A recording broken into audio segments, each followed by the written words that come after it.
What makes a man deprived of everything? Freedom, name, hope, refuse salvation. Lieutenant General Dmitry Karbyshev, a brilliant scientist and hero of 3 wars, was captured and received an offer from the Nazis that seemed impossible to refuse. A comfortable life, a beloved job, in exchange for one small step: betrayal. But instead, he chose a path of unimaginable suffering that led to the heart of hell, the death camps. This is not a story about a general who lost a war. This is a story about a man who won the ultimate victory, the victory of the spirit over evil. In the history of every great person, there is a starting point, a place where the foundations of character are laid, where the threads of fate, family traditions, and personal choices are woven together. For Dmitry Mikhailovich Karbyshev, that point was the city of Omsk, at that time the capital of the Steppe Governorate, an outpost of the Russian Empire in the endless Siberian expanses. Here, on October 14th, according to the old calendar, or the 26th according to the new, in the year 1880, a boy was born into the family of military officer Mikhail Ilyich Karbyshev, a boy who was destined to become a symbol of unyielding will. His roots went deep into the history of the Siberian Cossacks.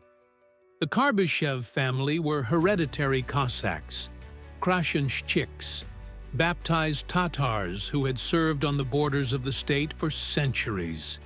His father, Mikhail Ilyich, although he had left the Cossack class and risen to the rank of collegiate registrar, retained his Cossack character and strict notions of honor and duty. His mother, Alexandra Efimovna, came from the Luzgin merchant family, which added an element of education and cultural aspirations to the family life. Dmitry was not the only child in the family. He had brothers and sisters, and their childhood was spent in an atmosphere where their father's military discipline was harmoniously combined with their mother's care. However, this time was short-lived. In 1892, when Dmitry was only 12 years old, his father died suddenly. This blow was not only an emotional shock for the family, but also a financial one. Alexandra Efimovna was left alone with 5 children and virtually no means of support. It was at this moment that her strong character emerged. She did everything possible to give her children a decent education, understanding that this was their only ticket to life. For the sons of military men, especially those from impoverished noble or Cossack families, the path was practically predetermined: a military career and education at the expense of the state. So, following in the footsteps of his older brother Vladimir, young Dmitry was enrolled in the Siberian Cadet Corps in Omsk. This was not just an educational institution, but a whole world with its own laws, strict discipline, and a cult of camaraderie. The years spent in the Corps became a real school of life for Karbyshev. He distinguished himself not only by his brilliant academic achievements, especially in the exact sciences and drawing, but also by his unyielding sense of justice. He was one of the best students, and his name was always on the marble board of honor. It was here, within the walls of the Cadet Corps, far from the glamour of the capital, in the harsh Siberian climate, that his character was forged. He absorbed the concepts of officer's honor, loyalty to the oath, and selfless service to the fatherland, not as abstract dogmas, but as the only possible code of life. His future choice was obvious. He would become a military engineer, someone who not only leads soldiers into battle, but also paves the way for them, builds bridges and fortresses. This choice was dictated not only by family tradition, but also by his analytical, precise mind. which was focused on creation even in the destructive business of war. Thus, a boy from Omsk, a descendant of Siberian Cossacks, began his journey as a future general whose name would become legendary. The Siberian Cadet Corps, which Dmitry Karbyshev graduated from in 1898, was not just a preparatory stage, but the foundation of his entire subsequent life. It was there that his youthful idealism collided with the harsh system of military drill. And it was there that he learned not to break under pressure, but to become stronger. He graduated at the top of his class, and his name was inscribed in gold letters on the honorary marble board. This success opened the doors to the best military academies in the empire. Without hesitation, Karbyshev chose one of the most prestigious and difficult ones, the Nikolaev Engineering School in St. Petersburg. Moving to the capital was a real contrast for the Siberian. Instead of the harsh expanses of Omsk, there was the lush architecture of St. Petersburg. Instead of a measured provincial life, there was the seething cauldron of capital city events. But Karbyshev did not succumb to the temptations of the big city. He threw himself into his studies. Engineering required not only discipline, but also a sharp, analytical mind, spatial imagination, and a thorough knowledge of mathematics and physics. He had all of these qualities.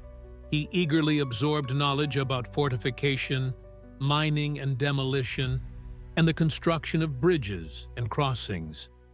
His teachers noted his extraordinary abilities and incredible diligence.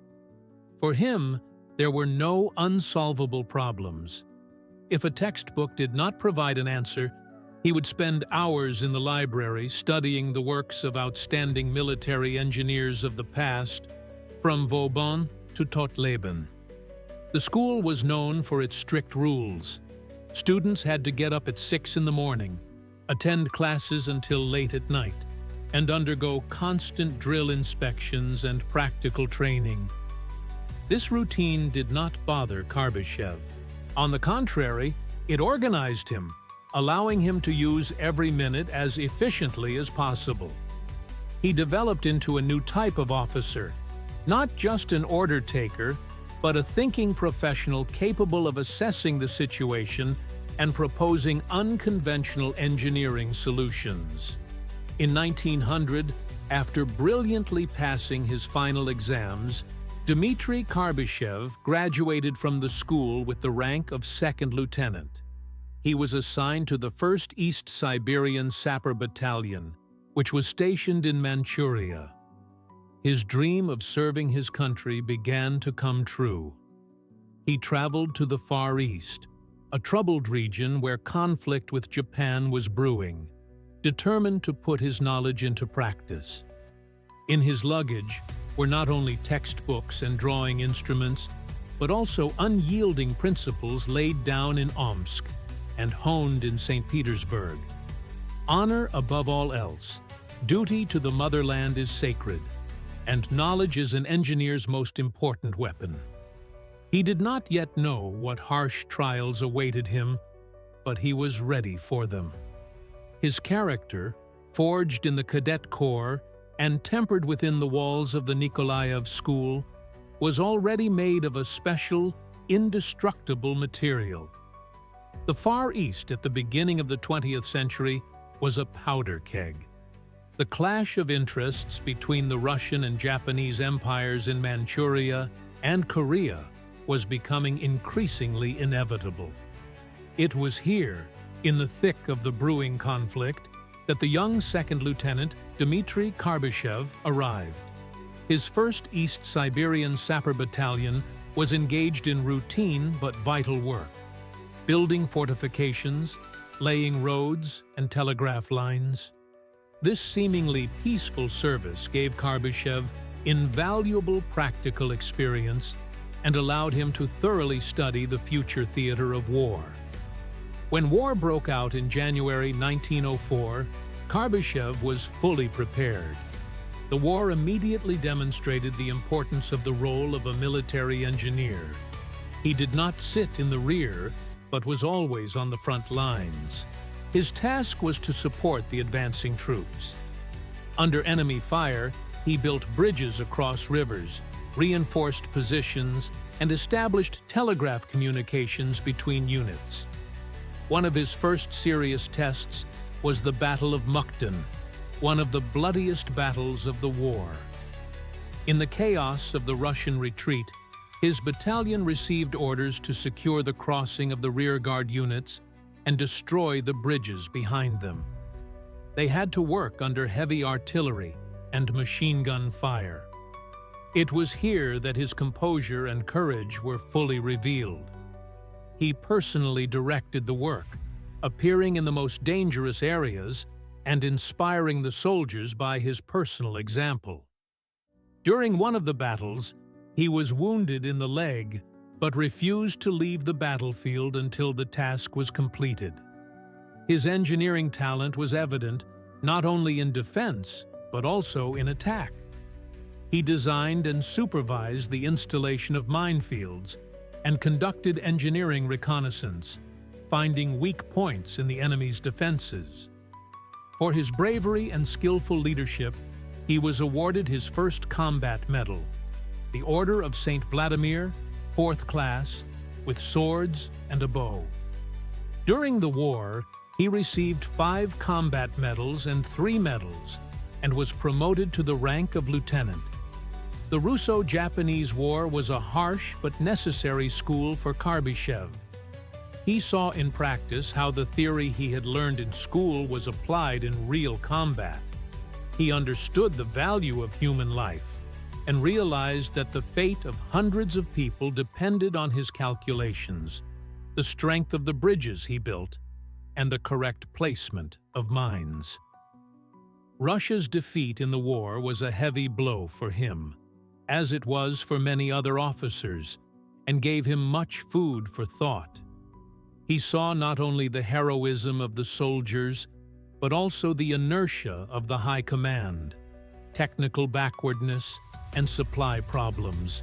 This experience made him dive even deeper into military science and look for new ways to develop engineering so that similar tragedies wouldn't happen again. The war ended, but Karbyshev's service in the Far East continued. He stayed in Vladivostok, where he worked on strengthening the fortress. This experience was invaluable, but he felt that he lacked the fundamental knowledge necessary for further growth. He dreamed of studying at the Nikolaev Military Engineering Academy to become not just a practitioner, but a theorist capable of advancing military science. The military experience gained in Manchuria was not the end point for Dmitry Karbyshev, but a starting point. He saw firsthand how new technologies such as rapid-fire artillery and machine guns changed the face of war, making old fortresses vulnerable. He understood that effectively countering new threats required not only courage and experience, but also the deepest scientific knowledge. This thirst for knowledge led him to the only right decision: to enroll in the Nikolaev Military Engineering Academy in St. Petersburg, the most prestigious military technical institution in the Russian Empire. In 1908, after thorough preparation, Staff Captain Karbyshev successfully passed the most difficult entrance exams. He became a cadet again, but now he was no longer a young cadet, but a battle-hardened officer with a clear understanding of his goals. Studying at the academy was incredibly intense. Karbyshev immersed himself in the study of higher mathematics, fortification theory, structural mechanics, and the chemistry of explosives. He paid particular attention to a new and promising material, reinforced concrete, which promised to revolutionize the construction of defensive structures. Unlike many of his classmates, he did not simply memorize lectures, but analyzed, argued, and offered his own ideas based on his combat experience. In 1911, Dmitry Karbyshev graduated from the academy with honors, receiving the rank of captain and the right to choose his place of further service. He did not choose a comfortable position in the capital's headquarters, but one of the most ambitious and complex projects of the time: the modernization of the Brest-Litovsk fortress. This was not just a fortress, but a key defensive hub on the western borders of the empire. The old brick forts no longer met the requirements of the time, and the general staff decided to build a second outer ring of defense, consisting of modern reinforced concrete forts. Karbyshev was appointed project manager for the Brest-Litovsk Fortress Engineering Department. He became one of the designers of several forts and supervised their construction. It was a titanic task. He personally supervised the quality of the concrete, monitored the correct installation of steel reinforcement, and solved dozens of complex engineering problems that arose during construction. Under his leadership, powerful structures were erected that were almost invulnerable to the artillery of the time and capable of withstanding a long siege. It was here, on the construction sites of the Brest Fortress, that Karbyshev finally established himself as an outstanding military engineer and fortifier. He thoroughly studied the strengths and weaknesses of concrete fortifications and understood the principles of organizing defense in modern conditions. He did not yet know that 30 years later, the very forts he was building would withstand a monstrous attack by the Wehrmacht and write one of the most heroic and tragic pages in the history of the Great Patriotic War. His period of service in Brest-Litovsk became the pinnacle of his pre-war career and an invaluable practical training ground before the coming global cataclysm. The peaceful, creative work in Brest was interrupted by the thunder of guns, heralding the beginning of the First World War. In August 1914, Captain Karbyshev was sent to the Southwestern Front, to General Alexei Brusilov's 8th Army, as a divisional engineer of the 11th Infantry Division. Here, in Galicia, some of the fiercest battles of the early period of the war unfolded. From the very first days, Karbyshev found himself in the thick of the action. His knowledge and experience gained during the construction of the Brest Fortress proved invaluable. He was responsible for all engineering support for the division's combat operations, from equipping trenches and dugouts to building bridges across numerous rivers and streams.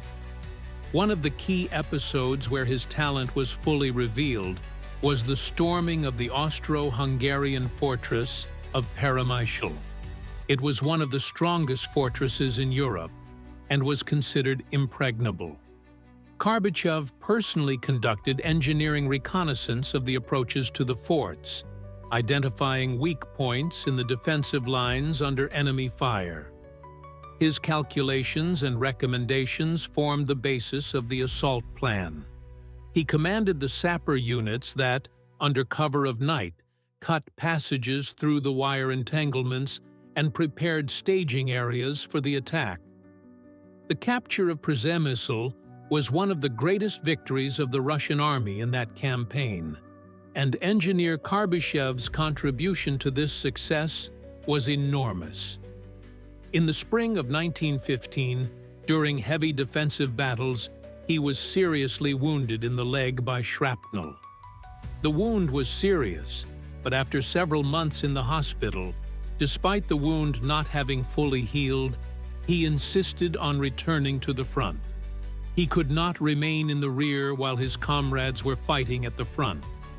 In 1916, he took part in the famous Brusilov Offensive, one of the most successful offensive operations of the entire First World War.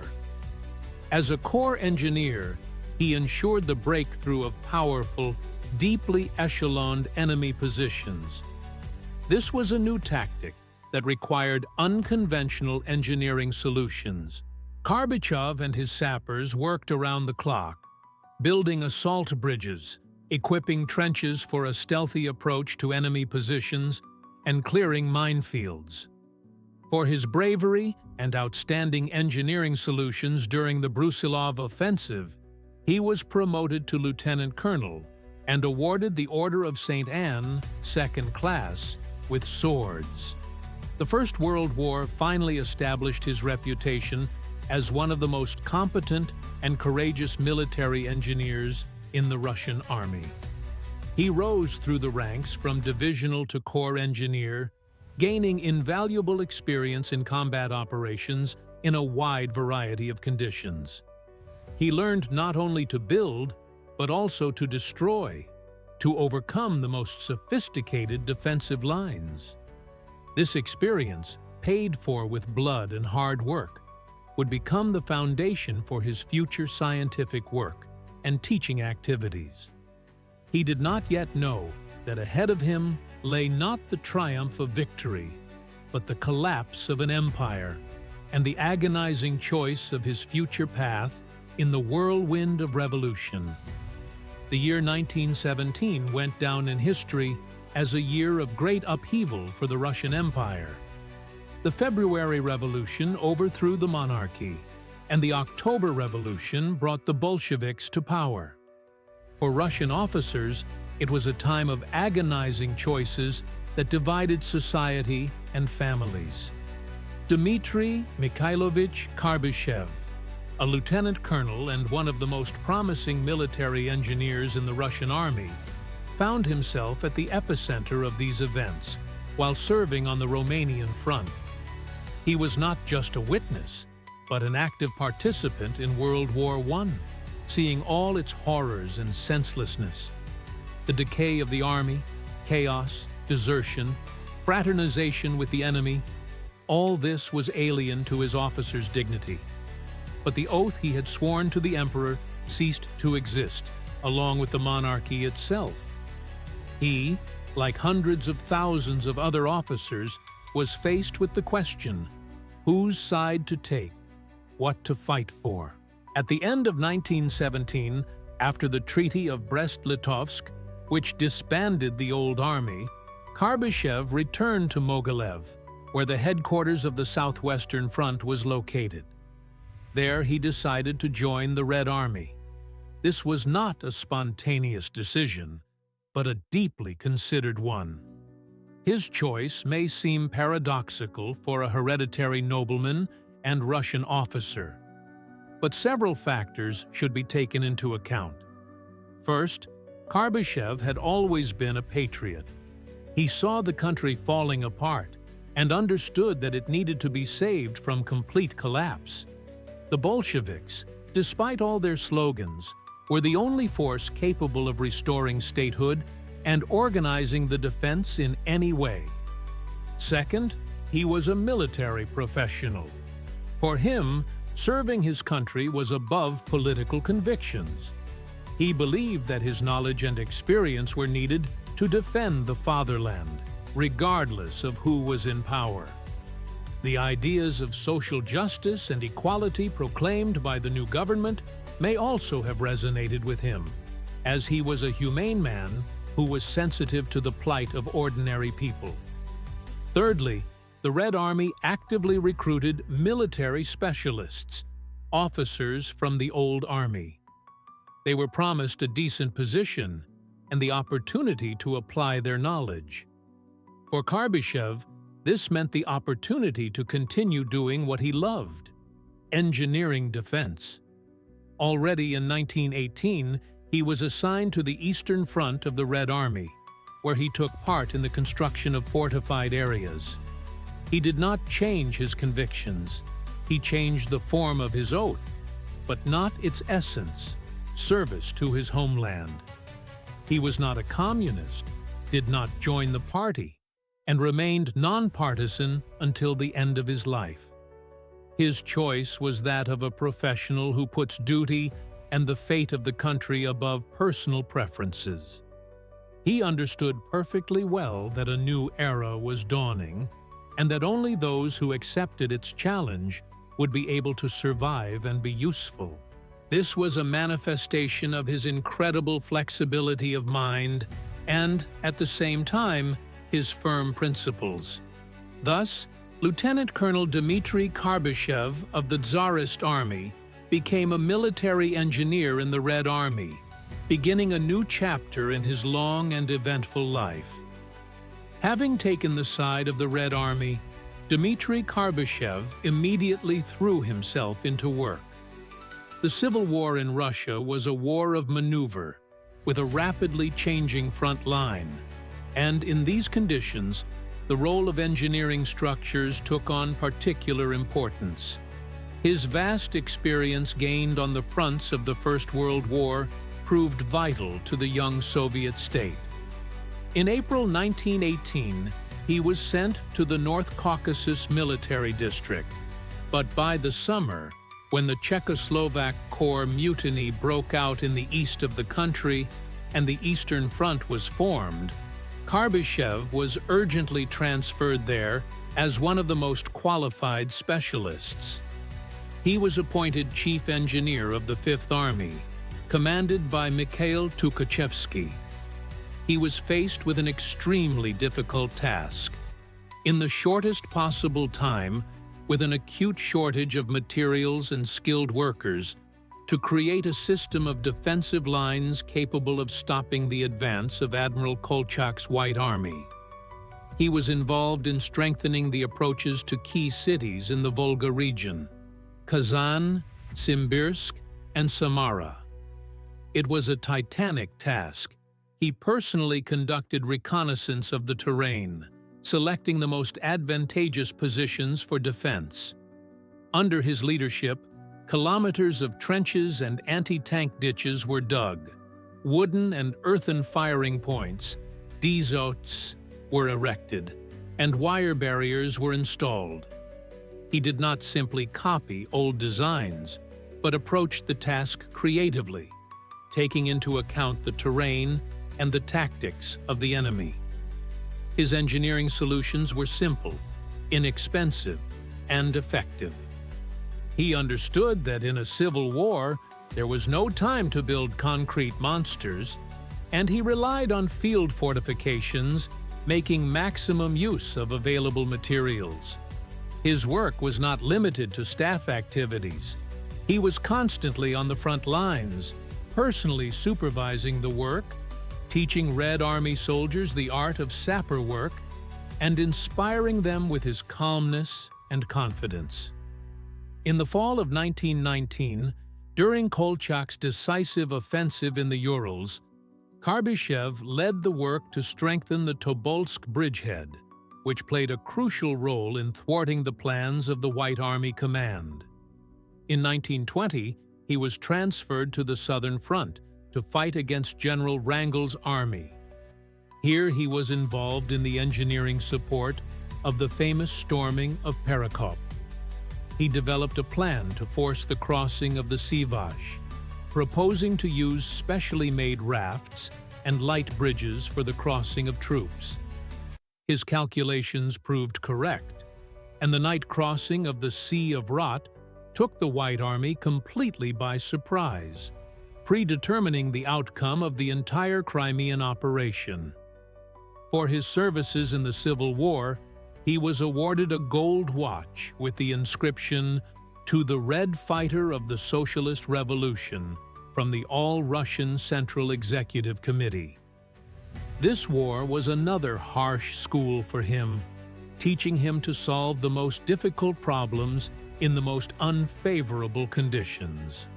He finally established himself as the country's leading military engineer, whose knowledge and experience would become the foundation for the creation of the Soviet Union's defense power in the subsequent peaceful but troubled years.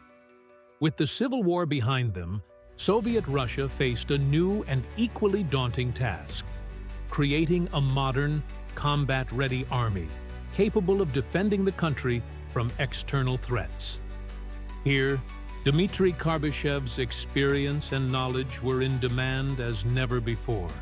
The era of field battles was replaced for him by the silence of lecture halls and the scratching of pens. But the battle he fought was no less important. The battle for the minds of a new generation of commanders. From 1923 and practically until the beginning of the Great Patriotic War, his main activity was scientific and teaching work. He was one of the pillars of the country's leading military universities, the Military Engineering Academy, the Frunze Military Academy, and later, the Military Academy of the General Staff. Karbyshev was not just a lecturer, he was a creator. He literally created training programs from scratch, wrote textbooks and teaching aids that became reference books for thousands of Red Army commanders. He authored more than 100 scientific works on various aspects of military engineering, from the theory and practice of fortification to engineering support for combat and operations. He meticulously analyzed the experience of World War I and the Civil War, dissecting every operation and every battle to draw lessons and formulate universal principles. He was not just a theorist detached from life. His lectures were filled with vivid examples from his own rich experience.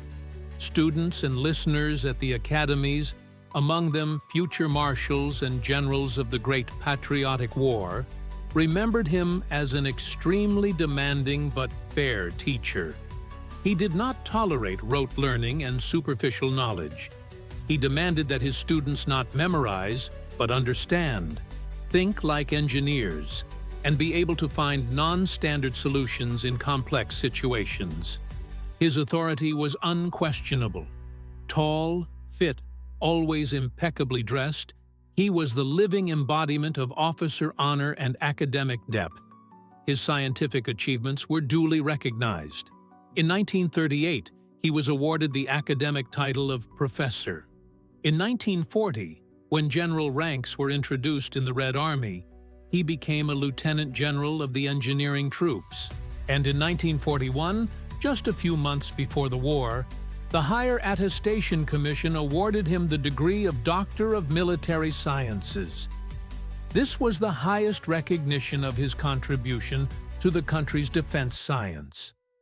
At the same time, he remained a modest and approachable person, always ready to help a young engineer or commander with advice. Remaining non-partisan, he was highly respected in military and scientific circles.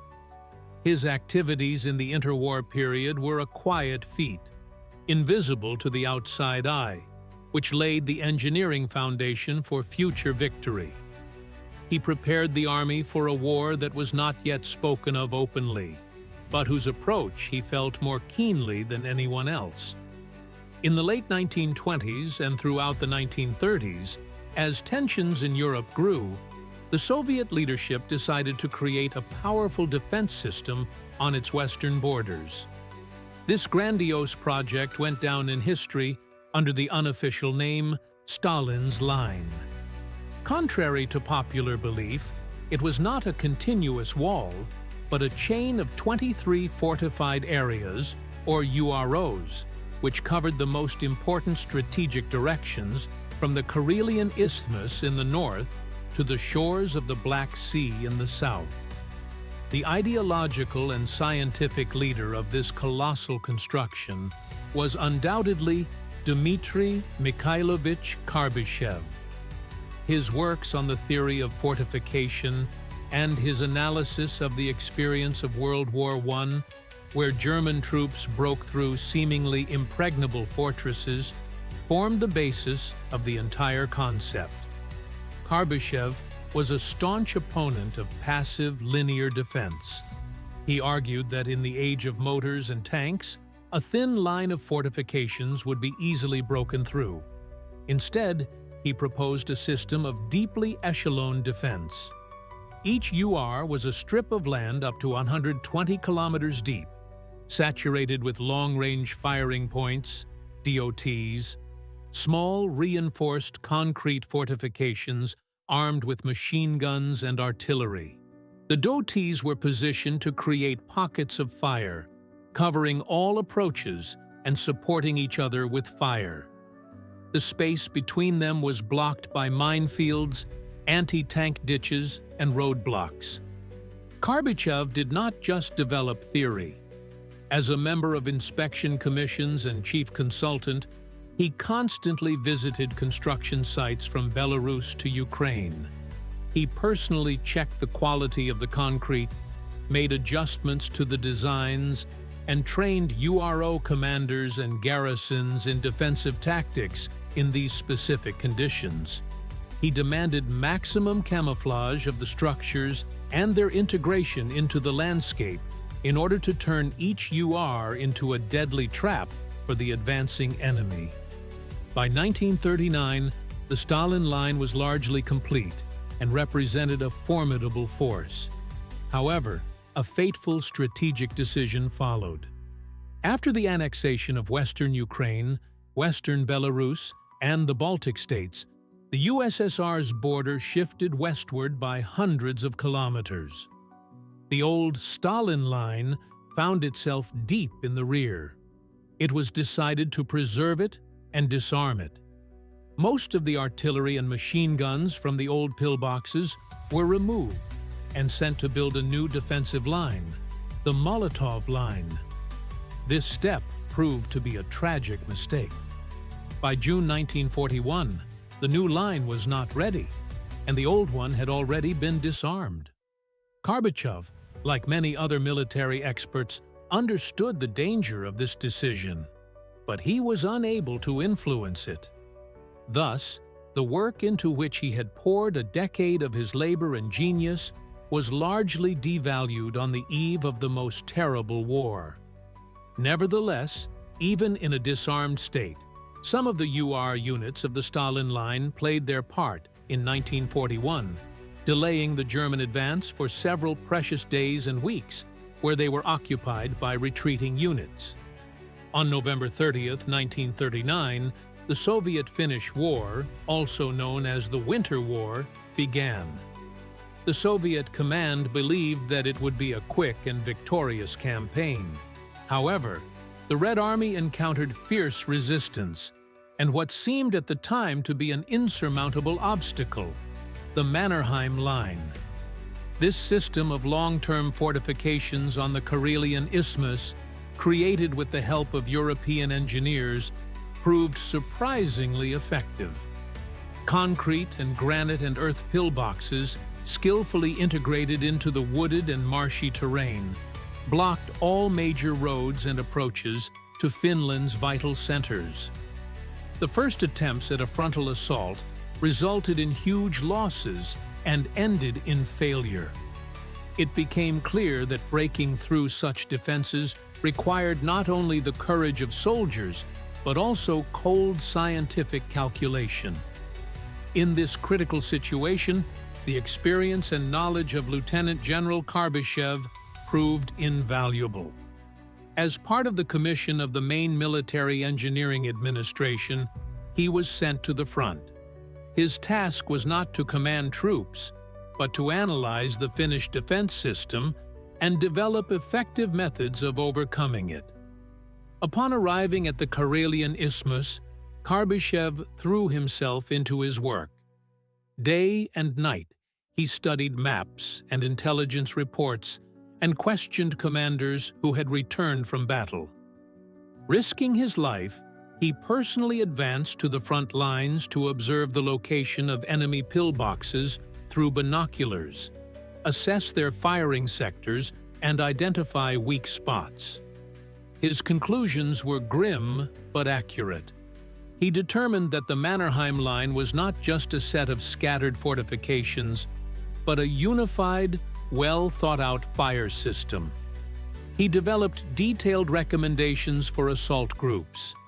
The essence of his proposals boiled down to a comprehensive approach. First, massive and, most importantly, accurate artillery preparation. Fire was to be directed not at areas, but at specific pillboxes with direct fire from large-caliber guns until they were completely destroyed. Second, the creation of special engineering assault groups consisting of sappers, infantry, and tanks, which were to act as a single organism. Under cover of fire, the sappers were to approach the pillboxes and blow them up with powerful explosive charges. Thirdly, thorough engineering reconnaissance of each target before the attack. These recommendations formed the basis of the new offensive plan. In February 1940, the Red Army resumed the assault. This time, everything was done according to science, according to the Karbyshev method. After several days of artillery bombardment, which turned the Finnish positions into a lunar landscape, assault groups went on the offensive. A few days later, the impregnable Mannerheim Line was broken. This success was a triumph for Soviet military engineering, and Dmitry Karbyshev was the conductor of this orchestra. The Winter War provided him with invaluable practical material for analysis. He not only helped secure victory, but also drew important conclusions that formed the basis for new regulations and instructions for the engineering troops. He clearly demonstrated how to break through modern fortified defenses. The tragedy was that just a year and a half later, the Red Army would have to defend itself rather than attack, and the lessons of the Mannerheim Line would be paid for with blood on its own soil. In early June 1941, the air was filled with anxious anticipation. Despite official statements of friendship with Germany and a non-aggression pact, military circles were increasingly aware of the approaching storm. The concentration of German troops on the Soviet borders reached unprecedented levels. It was during this deceptively calm period that Lieutenant General Dmitry Karbyshev, as chief inspector and the country's most authoritative expert on fortifications, received orders to go on an inspection trip to the Western Special Military District. His task was to check the condition of the fortifications under construction on the new border, the so-called Molotov Line. For Karbyshev, this was a trip to places he knew like the back of his hand. He was returning to Belarus, to the Grodno and Brest region, where almost 30 years earlier he had supervised the construction of the forts of the Brest fortress. But what he saw caused him deep concern. The picture was depressing. Construction of the new line was slow, with major interruptions in the supply of materials and equipment. Many pillboxes were nothing more than concrete boxes without weapons, special equipment, or communications. The earthworks around them were incomplete, and there was no camouflage.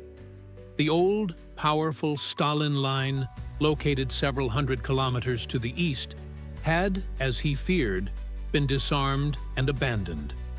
Between the two lines of defense lay a huge, unprotected gap. With his analytical mind and vast experience, Karbyshev understood that in the event of war, this unfinished line would be unable to offer serious resistance. It was a deadly trap. He walked around the construction sites, meticulously checking every detail and asking uncomfortable questions of local commanders and engineers.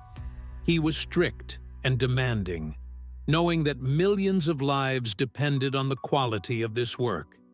He wrote memos to Moscow, trying to convey the seriousness of the situation, but in the general atmosphere of complacency and fear of giving in to provocation, his warnings fell on deaf ears. The district command, headed by General Pavlov, following orders from above, feared accusations of panic more than the real threat. For them, the arrival of a meticulous Moscow inspector was more of an annoying nuisance. In the 20s of June, Karbyshev was at the headquarters of the Third Army in Grodno. He was going to continue his inspection, moving further south towards Brest. On the evening of June 21st, he was working on documents, preparing his next report. Outside the window was a quiet, warm summer night, the last peaceful night for a huge country. The 60-year-old general, who had devoted his entire life to creating a shield for his homeland, found himself at its most vulnerable point, at the epicenter of the future blow. And unlike many, he understood perfectly well that disaster was inevitable and would begin in the coming hours. The silence of the pre-dawn mist on June 22, 1941, was shattered by the inhuman wail of sirens and the roar of explosions. German aircraft launched a massive attack on the sleeping city of Grodno. Bombs rained down on airfields, barracks, bridges, and the headquarters of the Third Army, where General Karbyshev was located. For most, it was a shock, panic, and confusion. For the 60-year-old general, who had fought in 3 wars, there was no doubt. This was not a provocation. It was a full-scale invasion. While staff officers rushed through the corridors, trying to establish communication and understand what was happening, Karbyshev remained ice-cold. His mind, that of an engineer and strategist, instantly assessed the scale of the disaster. He understood that the unfinished fortifications on the border would be swept away in the first few hours, and that the district's troops, caught off guard, risked being caught in a giant cauldron. The only possible decision was made: to leave the city immediately and try to break through to the east to organize a defense on the old lines. Together with the remnants of the Third Army headquarters and retreating units, Dmitry Mikhailovich began his last and most tragic march. Columns of Red Army soldiers and vehicles clogging the roads were easy targets for diving Junkers bombers. The chaos was indescribable. Communication with the high command and neighboring units was lost. No one knew where the enemy was or where their own troops were. In this meat grinder, Karbyshev, despite his age and rank of general, held his own like a simple soldier. He refused personal transport, giving it to the wounded, and walked with everyone else. The group he joined tried to break out of the encirclement near Minsk, but the German tank wedges were moving faster. They had to turn off the roads, make their way through forests and swamps, constantly engaging in skirmishes with German advance units. It was a weeks-long march for survival. Food ran out quickly, and they ate whatever they could find in the forest or in abandoned villages. Their feet were rubbed raw, and people fell from exhaustion and hunger. In these inhuman conditions, Karbyshev became a moral compass for the surviving soldiers and commanders. He shared his last piece of bread, encouraged those who had lost heart, and showed by his example what it meant to have an unbreakable will. His engineering skills came in handy here too. He advised on the best route to take, where to set up an ambush, and how to cross the next river.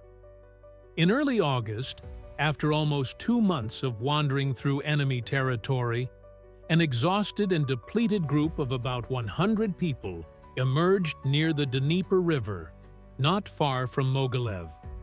They were sure that they were among their own people and that the front had stabilized.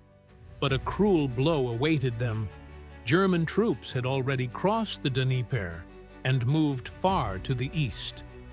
They found themselves even deeper in the rear, in the center of a new, even larger encirclement. Their strength was exhausted, and they were almost out of ammunition. It was the end of their desperate attempt to break through. On August 8, 1941, not far from the village of Dobreka, in the Mogilev region, the remnants of the detachment with which General Karbyshev had broken through encountered a German unit. It was the end of the road. Realizing that further escape was impossible, the exhausted, hungry, but unbroken fighters prepared for their last battle. They took up a circular defense at the edge of the forest, ready to sell their lives dearly. The 60-year-old general, a defense specialist, led the organization of this last line of defense. As always, he was calm and businesslike, assigning the remaining men to their positions and indicating the sectors of fire. There was not a trace of panic or despair in his actions, only the cold determination of a professional fulfilling his duty to the end. The Germans, having spotted the group, did not take any chances and, after a short firefight, called in mortar support. A methodical bombardment began. The mines fell with a howl among the trees, mowing down the already few defenders. One of the mines exploded very close to the general. The blast wave and fragments of earth and stones knocked him off his feet. He hit his head on a tree trunk and lost consciousness. It was a severe concussion. When the short, fierce battle subsided and the Germans entered the grove, they found among the bodies of the dead and the few surviving wounded the lifeless body of an elderly general in torn but still recognizable uniform. He had documents on him that left no doubt as to his identity and high rank. Dmitry Karbyshev's capture was not an act of cowardice or surrender. He was taken prisoner unconscious after fighting to the last bullet, to the last breath. For the German command, the capture of a Soviet lieutenant general, and such a renowned specialist at that, was a huge stroke of luck. They did not yet know who they were dealing with. All they saw before them was a broken, elderly, seriously wounded man. They could not have imagined that this man, deprived of his freedom, his weapons, and even his health, would begin his greatest battle. A battle for honor and dignity, a battle in which he would prove indomitable. For Dmitry Mikhailovich Karbyshev, that August day marked the end of one war, the war with weapons in his hands, and the beginning of another, a war of the spirit that would last 3.5 years and lead him to a martyr's death and eternal immortality. He was taken to the nearest military hospital for prisoners of war, where he received minimal medical care. Thus began his long and painful journey through Nazi camps.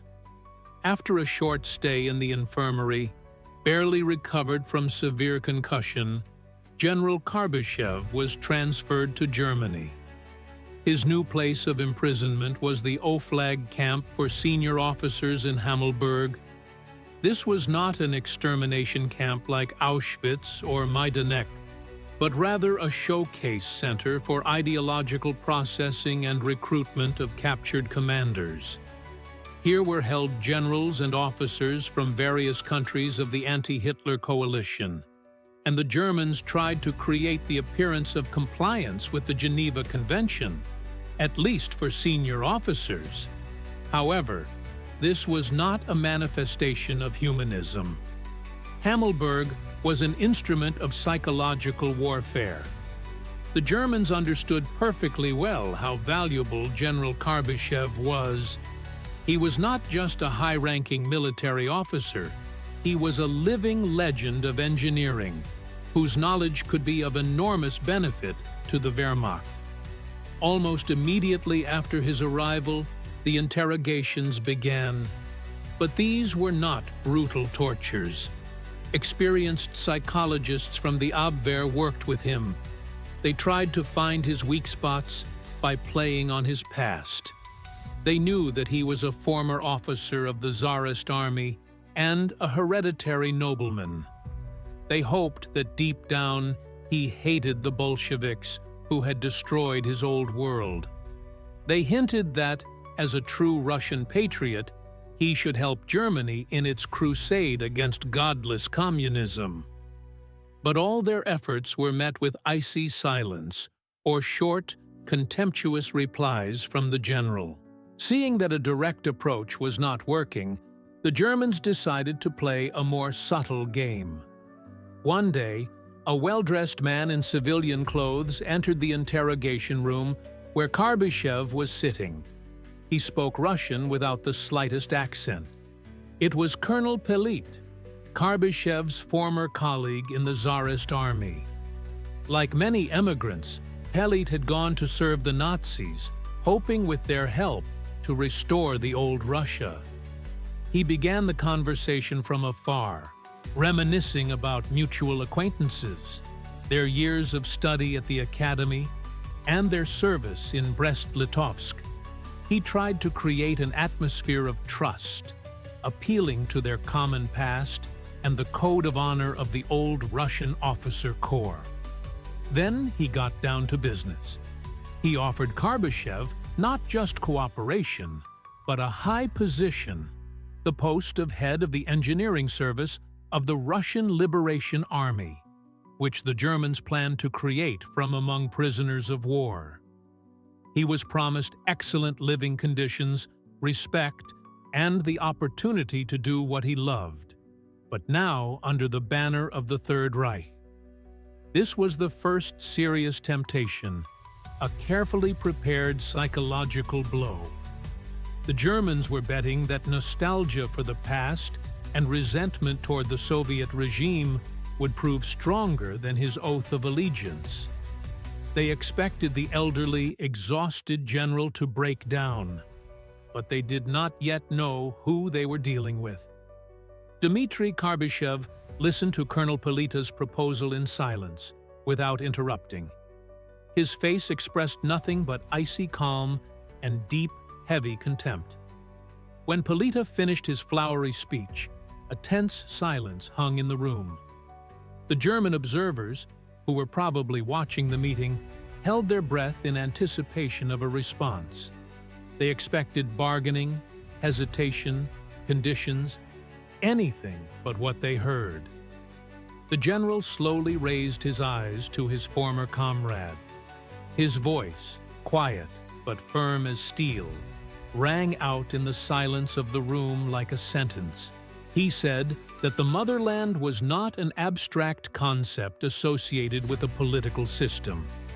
The Motherland was the people he had sworn to defend. He was and remained a soldier of his country, the Soviet Union, and had no intention of betraying his oath or his people. He made it clear to Pelita that he considered him a traitor who was trying to cover up his betrayal with high-sounding words about the fight against Bolshevism.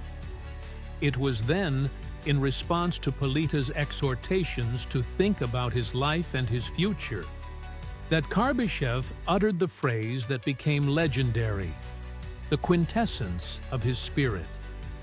The exact words may vary slightly in eyewitness accounts, but their meaning was deadly accurate.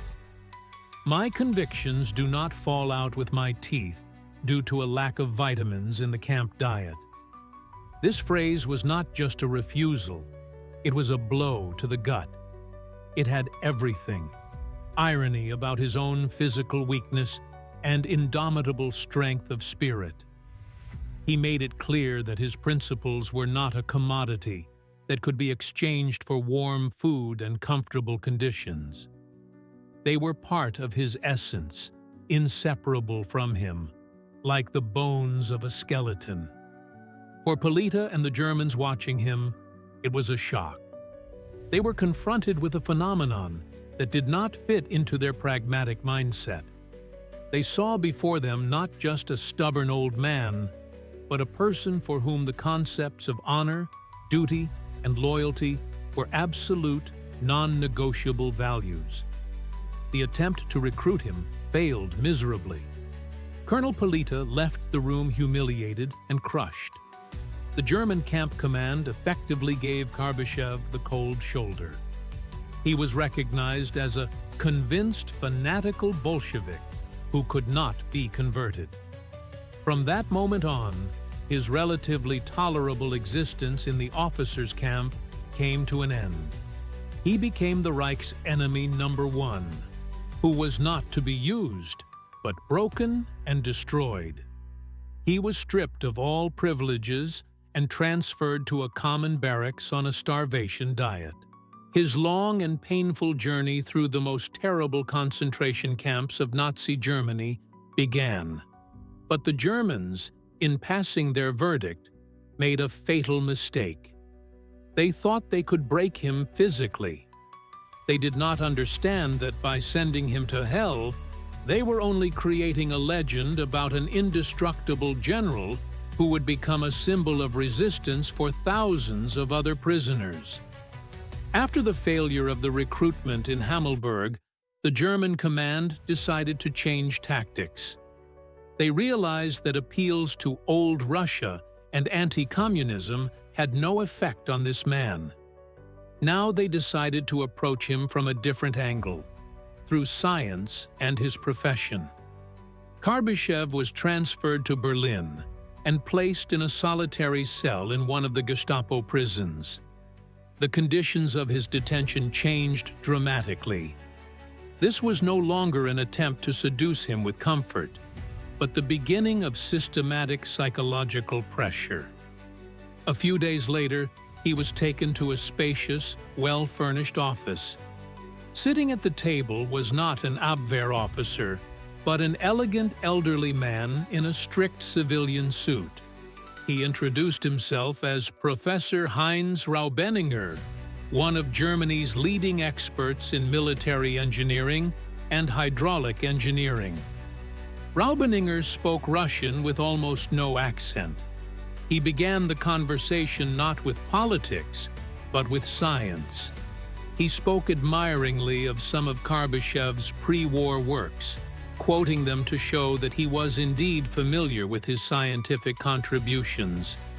He spoke to him as an equal, as a colleague to a colleague. It was a subtle and cunning move. The Germans were trying to play on the general's professional vanity, to make him feel not like a prisoner, but like a respected scientist. The conversation gradually turned to practical matters. Rauenberger showed Karbyshev drawings of new defensive structures, secret projects of German engineers. He asked him to give his expert opinion, to assess the strengths and weaknesses of the designs. He said, as if in passing, "Wars come and go, politics changes, but science is eternal. You and I, General, are people of the same caste, the caste of creators. It is our duty to advance engineering thought, regardless of which flags fly over our countries." The climax of this performance was an offer that, in the opinion of the Germans, Karbyshev could not refuse. He was offered to head an engineering laboratory created especially for him. He was promised access to any materials, unlimited funding, and a staff of assistants from among the captured engineers. He could engage in pure science, develop new types of concrete, research the strength of materials, and write scientific papers that would be published after the war under his name. His work, Raubeninger assured him, would not be directly related to military operations. It was the most sophisticated form of temptation. They tried to buy Karbyshev not with treason to his homeland, but with service to science. They tried to convince him that it was possible to separate his profession from his conscience, his talent from his oath. They hoped that for a man who had devoted his entire life to creation, the opportunity to create, even in a dungeon, would prove stronger than any convictions. General Karbyshev's response was not long in coming. He listened to Professor Raubeninger with the same icy calm with which he had listened to Colonel Polita. There was not a shadow of hesitation or doubt in his gaze. He rose slowly, indicating that the conversation was over, and delivered his verdict. He thanked his colleague for his high opinion of his modest work, but firmly stated that he could not accept the offer. His answer was not just a refusal, but a whole philosophical position. He explained that science and engineering cannot exist in a vacuum, outside of morality and conscience.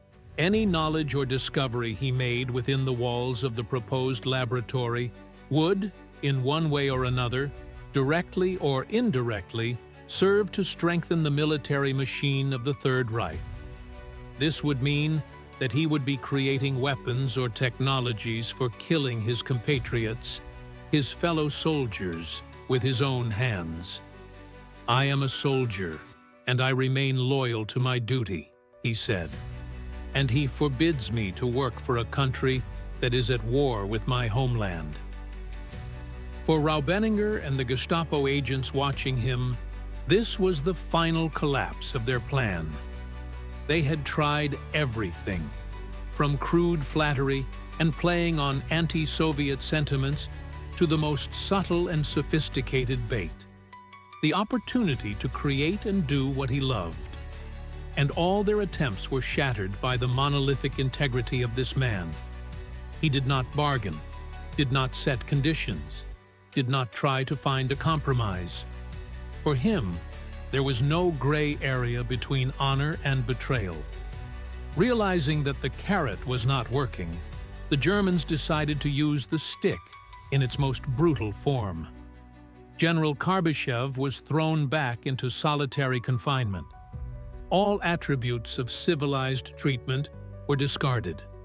A period of systematic torture and abuse began. He was starved, deprived of sleep, and subjected to nighttime interrogations under blinding lights. He was forced to stand motionless for hours or perform meaningless physical labor. This was the last attempt to break his will, to reduce him to an animal state, where the instinct for self-preservation would override all principles. But here, too, they miscalculated. Physical suffering only strengthened his spirit. He withdrew into himself, retreating into an inner world inaccessible to his tormentors. He refused to answer questions, meeting any abuse with a silent, contemptuous gaze. In the end, the Gestapo realized that their efforts were futile. This man was made of a material that could not be broken by pressure or processing. A final resolution appeared in his personal file: to be sent to a strict regime concentration camp. Further attempts at recruitment are to be considered futile. For the Nazi system, he was no longer a valuable asset, but a dangerous enemy who had to be isolated and destroyed as a carrier of a rebellious spirit. His next destination was the Flossenbürg concentration camp. It was the end of all illusions and the beginning of a real hell. The Flossenbürg concentration camp, located in the Bavarian mountains, was not an extermination camp in the same sense as Auschwitz, with its gas chambers. Its motto was destruction through labor. The main purpose of the camp was a giant granite quarry where prisoners mined stone for the monumental construction projects of the Third Reich. Arrival in Flossenbürg was like General Karbyshev being thrown into the lowest circle of Dante's hell. After the relative cleanliness of his solitary cell in Berlin, he found himself in a world of filth, hunger, lice, and constant violence. He was stripped of his name and turned into a nameless number on a striped robe. Like the other prisoners, he was destined for slave labor in the quarry. For a 62-year-old man, exhausted by interrogations and starvation, it was a death sentence that had simply been postponed for a while. The working day lasted 12 to 14 hours. The production quotas were impossible to meet. The prisoners had to chip away at granite boulders by hand, using primitive tools such as pickaxes and crowbars. and then dragged them to the hoists on wheelbarrows or on their own backs. Any delay or mistake was punished with brutal beatings by the kapos, guards who were themselves criminals, or by the SS guards. Karbyshev, like other particularly dangerous political prisoners, was assigned to the hardest work. He, a doctor of military sciences and the country's leading fortification expert, now carried stones under the shouts and blows of semi-literate sadists.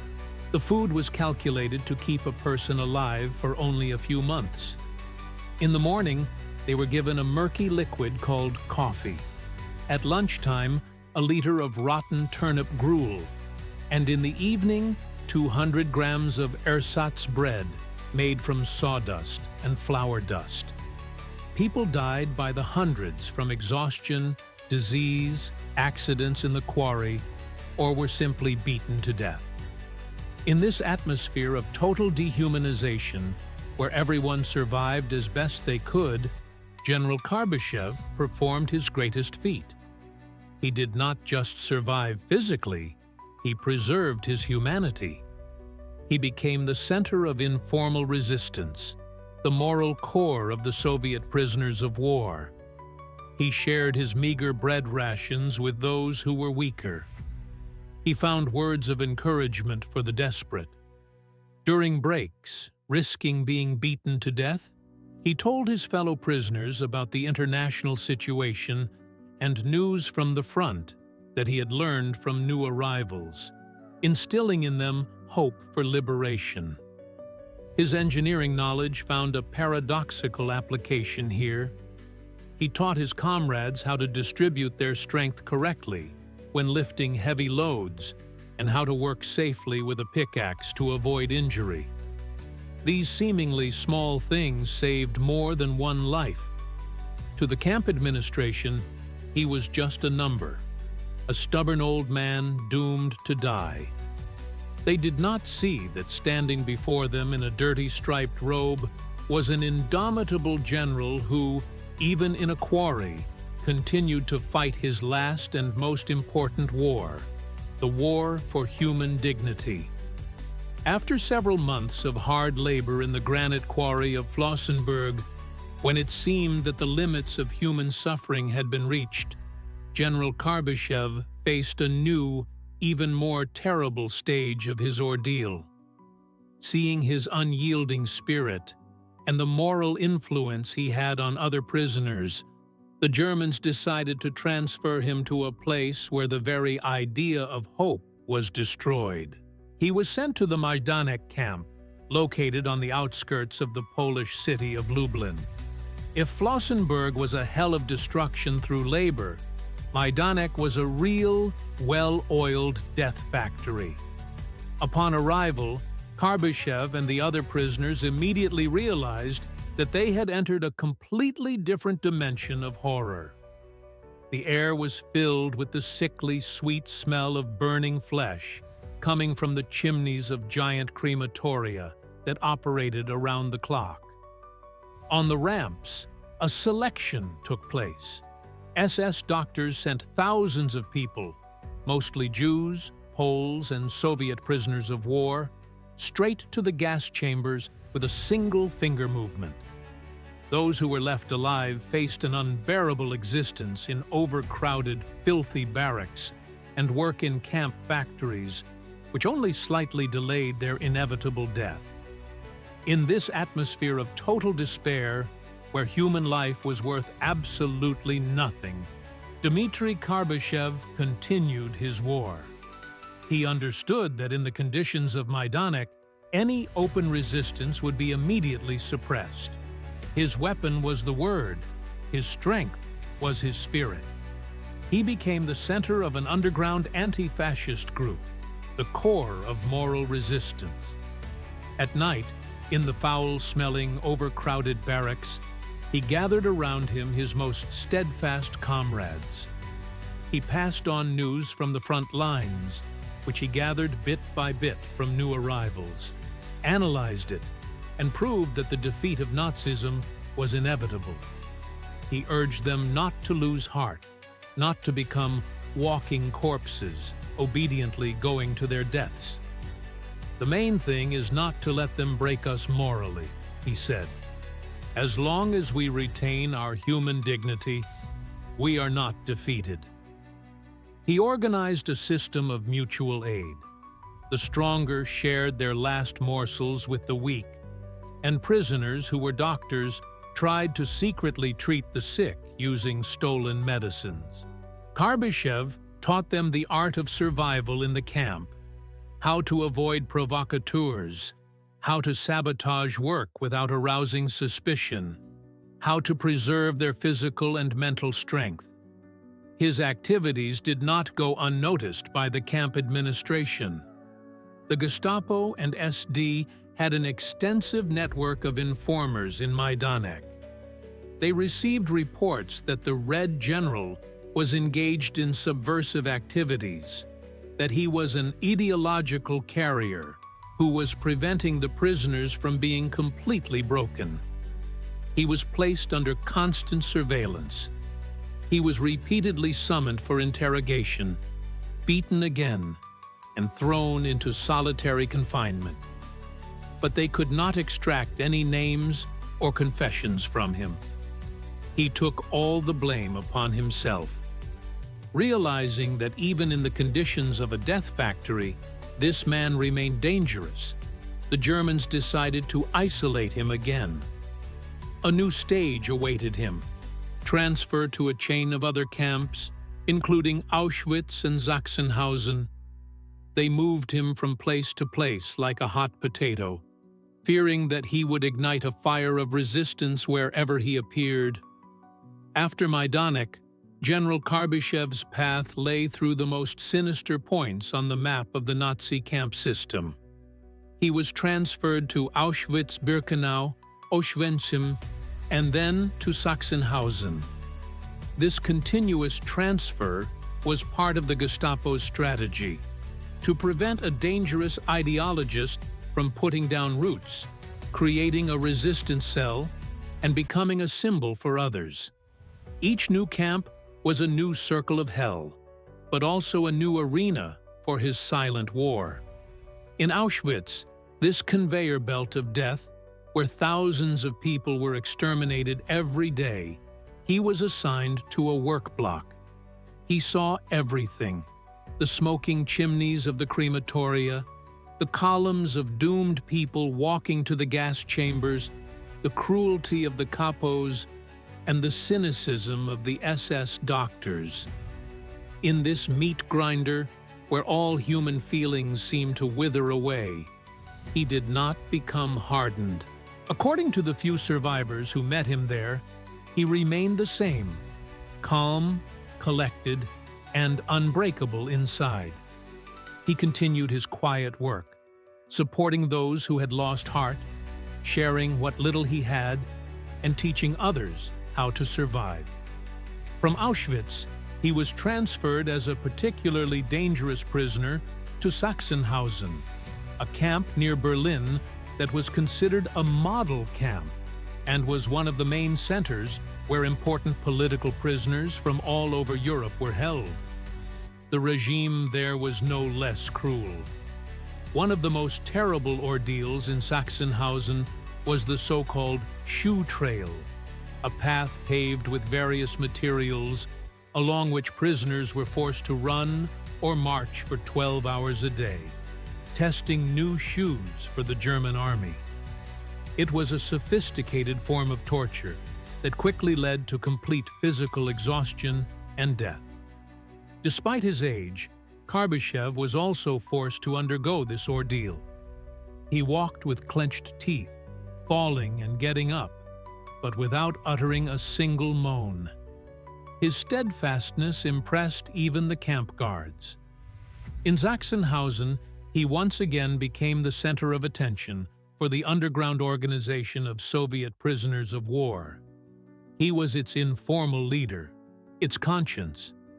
His authority was absolute. His word was listened to, and his advice was valued like gold. He taught his comrades not only steadfastness, but also cunning, how to feign illness in order to get into the infirmary and get a short respite, how to sabotage work at the military factories located near the camp. He was living proof that the human spirit could be tortured, but not broken. Every day he lived in these inhuman conditions was an act of resistance. He did not shoot, blow things up, or run away. He fought with the most powerful weapon he had left, the power of his example. He showed thousands of prisoners that even on the brink of death, it was possible to remain a human being, a soldier, and a citizen. By the end of 1944, when Soviet troops were already on the doorstep of Germany, the Nazis began feverishly covering up the traces of their crimes. Prisoners from camps near the front were evacuated deep into the country. Thus began the last and most terrible stage in General Karbyshev's odyssey, the death march to Mauthausen. In February 1945, after a death march lasting several days from Sachsenhausen, a new group of prisoners entered the gates of the Mauthausen concentration camp. They were no longer human beings, but shadows, skeletons covered with skin, barely able to move their legs. Among them was General Dmitry Karbyshev. For him and hundreds of his fellow sufferers, this Austrian camp, carved out of the rocks above the Danube, was to be their final destination. Mauthausen had a reputation as a fortress camp, a Category 3 camp intended for incorrigible political enemies of the right. Those who could not be broken in other camps were sent here. It was a camp with a particularly brutal regime, from which there was almost no return. The main attraction of Mauthausen, its symbol, was the Stairway of Death, 186 steps carved into the rock that led from the granite quarry to the top. Prisoners were forced to run up these steps, carrying 50-kilogram granite blocks. Those who fell were shot on the spot or thrown down at the feet of those following behind. Karbyshev and the group that arrived with him were too weak to work in the quarry. They were placed in the so-called death block, a quarantine barracks where prisoners were held before being exterminated. The conditions there were beyond human comprehension. People were not fed or given water, left to slowly die of hunger and disease.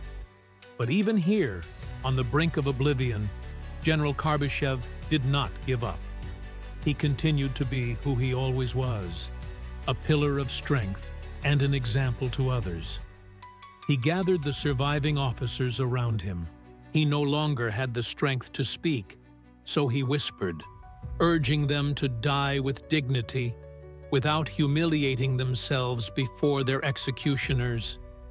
He told them that the Red Army would soon arrive, that their suffering would not be in vain, that their homeland would not forget them. It was his last lecture, his last instruction. He was preparing his comrades not for life, but for death. But a death that would be an act of defiance. The camp authorities, having received the documents for the new arrivals and seeing the name Karbyshev on the lists, which they knew well from the Gestapo files, flew into a rage. It was a matter of honor for them to finally deal with the stubborn general who had led them by the nose for 3.5 years. They did not want him to die a quiet death from exhaustion in the barracks. For him and a group of the most steadfast Soviet officers, about 500 men, they prepared a special, exemplary execution that was intended to strike terror into the hearts of the other prisoners. On the night of February 17th and 18, 1945, the doors of the death block swung open. The night of February 17th and 18, 1945, was particularly cold in Mauthausen. The temperature dropped to 12 degrees below zero. On this freezing night, the camp authorities decided to carry out their sentence. Drunk SS men and capos with clubs broke into the death block, where Karbyshev and about 500 other prisoners, mostly Soviet officers, were being held. The men were driven out of the barracks to the central square of the camp, the Appellplatz. They were forced to strip naked. Naked, barefoot, and exhausted to the point of exhaustion, they stood in the piercing, icy wind. This was only the beginning of the sadistic execution. The guards, laughing and hooting, brought fire hoses and began to douse the doomed with ice-cold water. The water instantly turned to ice, encasing the bodies. People huddled together in groups, trying to keep warm, but the SS guards beat them with clubs. This hell lasted for several hours. Many fell unconscious and quickly froze to death, turning into ice sculptures. In the center of this icy hell stood General Karbyshev. According to the few eyewitnesses who were lucky enough to survive and who watched this terrible scene from the windows of neighboring barracks, he maintained incredible self-control until the very last minute. He did not try to hide or blend into the crowd. He stood upright, as if reviewing a parade, and he spoke. His voice, weak but firm, rang out across the field of death. He addressed his comrades, urging them not to give up and to die with dignity. "Be brave, comrades. Think of your homeland, and courage will not abandon you," he shouted, drowning out the howling wind and the laughter of his executioners. These words were his last command, his last will and testament. His unyielding spirit and his behavior in the last minutes of his life drove the SS men mad. They saw that even in the face of the most agonizing death, this old man was defeating them. They deliberately aimed one of the most powerful jets of icy water at him. He slowly sank to the ground like a felled tree. The executioners continued to pour water on him until his body turned into a shapeless block of ice. Thus ended the earthly life of Lieutenant General Dmitry Mikhailovich Karbyshev of the engineering troops. He was not killed by a bullet in battle, but tortured with particular medieval cruelty. He was killed for refusing to betray his country, for remaining a soldier and a human being until his last breath. His executioners thought they had destroyed him, but they were wrong. With this terrible execution, they unwittingly created an immortal legend about an indomitable general. The death that the Nazis had prepared for General Karbyshev and his comrades was conceived not simply as murder, but as a ritual humiliation, a spectacle designed to break the will of those who remained alive. The executioners wanted to show that in the face of absolute power and endless cruelty, any heroism was meaningless. But they achieved the opposite. The last minutes of the general's life became the pinnacle of his spiritual feat, the apotheosis of his indomitability. When the icy jets from the fire hoses began to torment the naked bodies, turning people into living ice pillars, instinct made them huddle together, seeking warmth in each other. Karbyshev did not give in to this instinct. He remained standing alone, straightening himself to his full height, taking the full force of the icy stream upon himself. For him, it was his last battle, and he accepted it according to the rules of a soldier, face to face with the enemy. His last words, which the surviving witnesses risked their lives to remember and pass on, were not a plea for mercy or a curse. It was a commander's order to his soldiers in their final attack. "Be brave, comrades. Think of your homeland, and courage will not abandon you." This cry was not about survival, but about preserving honor. He called on them to die not as victims, but as warriors. Watching this scene from the windows of neighboring barracks, thousands of prisoners of various nationalities saw something that did not fit into their camp experience. They saw how a person's physical shell was destroyed, but his spirit was not simply broken. It triumphed. The executioner's hatred for this gray-haired, tall general was caused precisely by this. He deprived them of their main weapon, fear. They could kill his body, but they were powerless against his will. The camp doctor who was present at the execution later cynically noted that the general's body, turned into a block of ice, was sent to the crematorium at Mauthausen. The Nazis were sure that along with the ashes, they had destroyed his memory. They thought that the witnesses of that terrible night would either die or be too scared to talk. They did not take one thing into account. A feat of such power cannot disappear without a trace.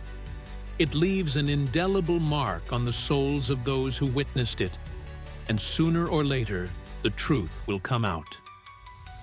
On that February night in the hell of Mauthausen, General Karbyshev's immortality was born. The executioners of Mauthausen were sure that the secret of that icy night of February 17th of 18 would die with its victims and frightened witnesses. They didn't count on one thing. The Third Reich was living its last weeks. On May 5th, 1945, tanks of the 11th Armored Division of the U.S. Army entered the gates of the fortress camp. Hell on earth was over. For the surviving prisoners, the chaos of liberation began, and for the Allied authorities, the titanic task of investigating the monstrous crimes committed within these walls began. Witnesses were questioned. Thousands of people, barely alive from exhaustion, gave testimony, recounting the gas chambers, the death staircase, torture, and mass executions. Among this stream of horrific testimony, one stood out in particular. It was given by a Canadian Army major named Cédon de Saint-Clair. He was one of those who had the good fortune to be in a barracks, whose windows overlooked the Appellplatz. On that February night, he became an unwitting witness to a horrific massacre. In his official report, written shortly after his liberation, Major Cédon described in detail, with military precision, everything he had seen. He told of the inhuman cold, of the drunken SS men, of how almost 500 people were driven out into the square and doused with ice-cold water from fire hoses. But the central figure in his account was a tall, gray-haired Russian general, whose name he did not know at the time. The officer's memory recorded every detail: how this man stood straight, unbowed, how he addressed his comrades with words of encouragement, how his behavior enraged his executioners, and how they deliberately killed him, turning him into an ice statue. Major Cédon's testimony was invaluable. It was not just the testimony of a prisoner, but of an officer of the Allied Army, a man whose words could not be questioned. His report became one of the first official documents recording Karbyshev's feat. It was the very stone that started the avalanche. It preserved for history not just the fact of a brutal execution, but the image of an unbreakable spirit that became a moral victory over Nazism. The story told by the Canadian major was so striking that it was passed on to representatives of the Soviet repatriation mission working in the Allied occupation zones to help former prisoners return to their homeland. Thus, the news of the nameless Russian general who died heroically in Mauthausen reached the Soviet side for the first time. A long and painstaking process of identifying the hero began. Canadian Major Cédon's report was the starting point, but the hero's name was still unknown. The Soviet Repatriation Commission working in the Allied occupation zones, began the painstaking work of identification. It was an extremely difficult task. Millions had passed through the camps, and the fates of tens of thousands of generals and officers listed as missing were unknown. Investigators and mission staff interviewed thousands of former prisoners returning to their homeland. Each was asked if they knew a tall, gray-haired general, an engineer who had died heroically in Mauthausen. Gradually, piece by piece, like a mosaic, a picture began to emerge. Testimonies from other camps emerged. Some recalled the unyielding fortification general in Hammelburg who refused to cooperate. Others told of a professor general in Sachsenhausen who organized underground work. Still others spoke of an unbroken old man from the death block in Majdanek. All the descriptions pointed to one man. The name that came up more and more often was Karbyshev. After comparing the data, the investigators turned to the archives. Lieutenant General of the Engineering Troops, Dmitry Karbyshev, 61 years old, Doctor of Military Sciences, Professor, had been listed as missing in action since August 1941 in Belarus. His appearance, age, and specialization all matched. But for final confirmation, direct evidence was needed. Testimony from those who personally knew the general and saw his death. And such testimony was found. The key moment in the investigation was the report of Lieutenant Colonel Sorokin, who was captured along with Karbyshev and went through several camps with him. He did not witness the execution itself, but he was the last person to speak with Karbyshev shortly before the fateful night. His testimony finally tied all the threads together. In February 1946, after a thorough review of all the facts and cross-examination of dozens of witnesses, the identity of the hero was finally and irrevocably established.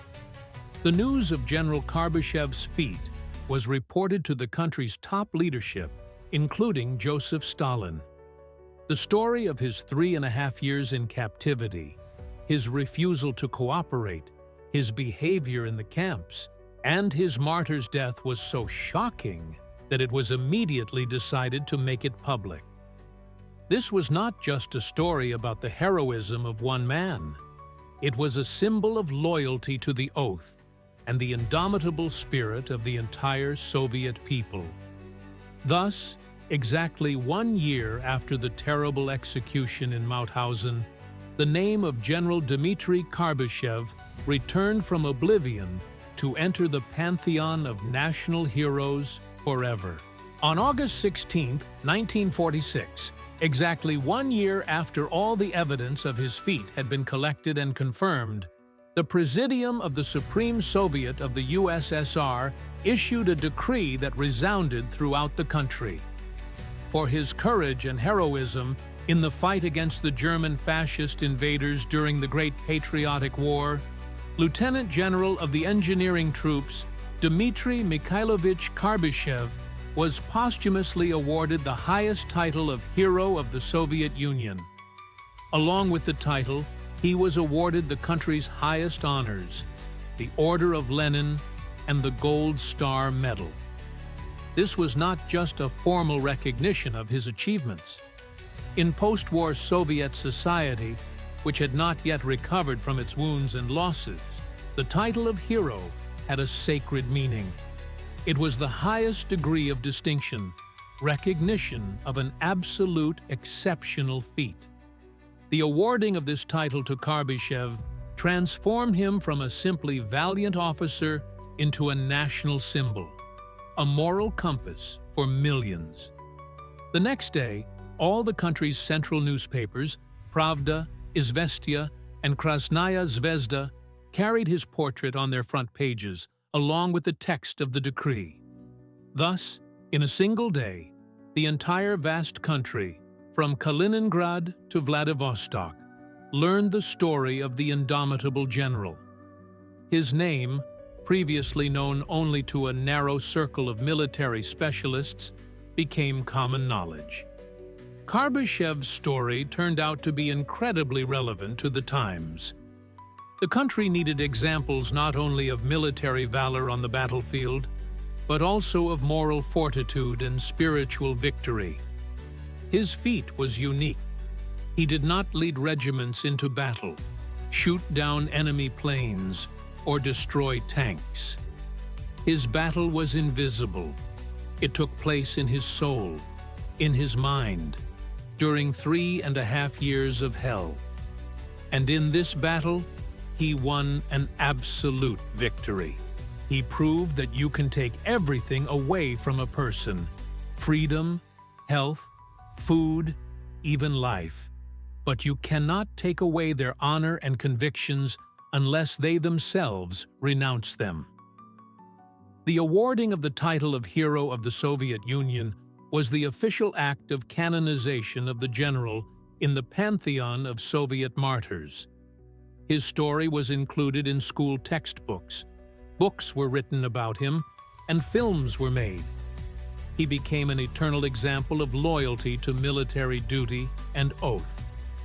This decree was not just an award, it was an act of historical justice that brought back from oblivion the name of a man who, with his life and death, showed the whole world the indomitable power of the human spirit. After the official recognition of his feat and the awarding of the title of Hero of the Soviet Union, General Karbyshev's name began its second, immortal life in the memory of the people. Throughout the country, from large cities to small villages, tangible manifestations of his glory began to appear. Streets, squares, schools, ships, and even a minor planet in the solar system were named after him.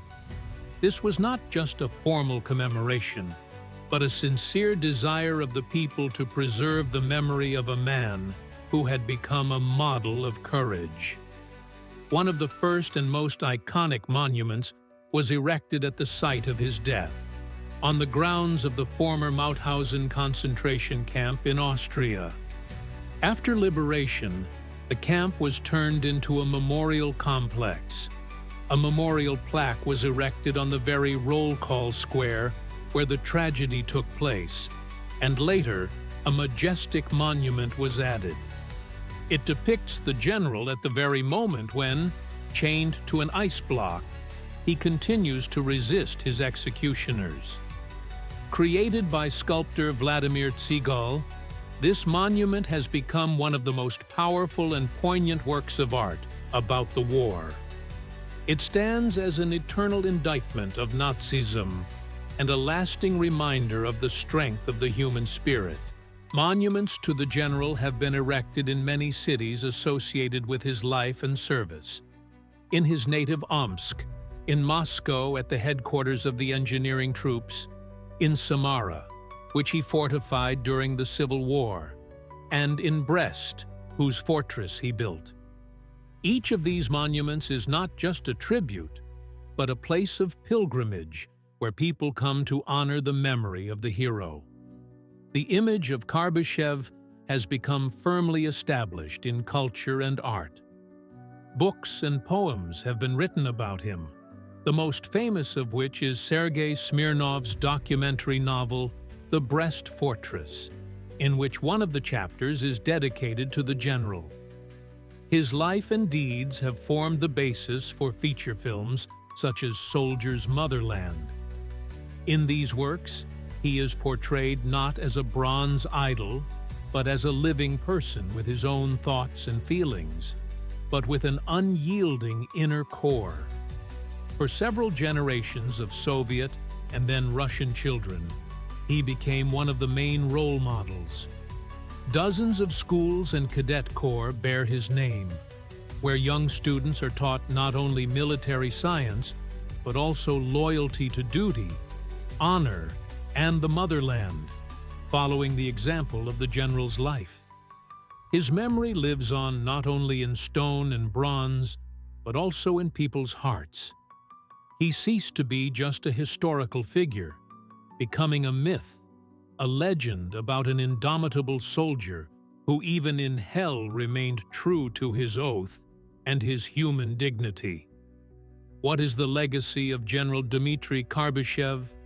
It is not limited to the dozens of forts he built, the hundreds of scientific works he wrote, or the thousands of military engineers he trained. His main legacy is intangible. It is proof that a person's inner world, their value system, and their honor can prove stronger than the granite and concrete they worked with all their life. Karbyshev's feat stands alone in the pantheon of heroes of the Great Patriotic War. It is a feat of passive resistance at first glance. He did not rush into the embrasure or ram enemy planes. His war was quiet, invisible, but no less fierce and bloody. It was a battle to preserve humanity in inhuman conditions. The Nazi system was aimed not only at physical destruction, but also at moral decay. Its goal was to prove that man is nothing more than a biological mechanism driven by hunger, fear, and the instinct for self-preservation. Anyone can be bought. Anyone can be broken. With his 3.5-year resistance, Karbyshev refuted this cynical philosophy. He showed that there are things that cannot be sold or broken. Loyalty to his oath, duty to his homeland, professional and human honor. For him, these were not just empty words, but an inner framework that withstood tremendous pressure. He was both a product and the quintessence of the best traditions of the Russian officer corps, for whom the concept of "I have honor" was the foundation of their worldview. He carried these principles through 3 wars and 2 revolutions, never changing them, neither under a different political system nor in the hell of Nazi concentration camps. His choice was especially difficult. As a former Tsarist officer, he was offered not just life, but honor, respect, and the opportunity to do what he loved. The temptation was great, but he made his choice, once and for all, separating his service to his homeland from his service to the regime that had seized it. This is his main lesson for all future generations. The life and death of General Karbyshev are an eternal reminder that true strength lies not in the ability to kill, but in the ability to remain human in the face of death. His legacy is not monuments of bronze and granite, but a moral compass by which one can and must measure one's actions. He is an unbroken general whose feat will live on as long as the concepts of honor, duty, and motherland exist in the world.